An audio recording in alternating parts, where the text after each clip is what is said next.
Hey everyone, this is Karen Waksman, founder of Retail MBA. Today we're going to be talking about exclusivity with retail chain store buyers.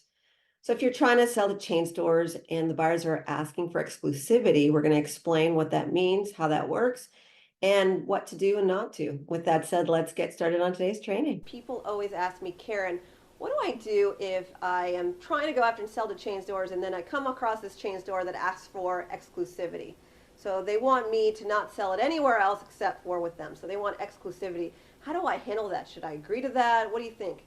Here's what I say to you. As a retail sales professional or someone who's sold products to retailers for years, the last thing in the world I want to do is pigeonhole my product into one chain store, one company, because I want to be able to sell to as many companies as possible. And if I agree to exclusivity to one chain store and they say, you have to agree that we'll get exclusive rights to this for a while, I actually try and avoid that like the plague.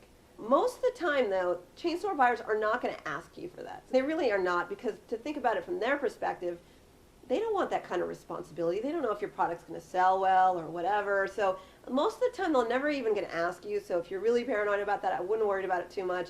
Really, it comes down to if your product's awesome and they want exclusivity for a while. The way to combat that, by the way, is if a buyer ever asks you that, agree maybe only if it's a really large quantity, if it's really worth your while to agree to this, but also maybe you can give them a month head start, or you can give exclusivity for a few weeks or a month or something where before anybody else brings it to market. So you can determine that a little bit, maybe give them a little bit of leg room for that, but not entirely.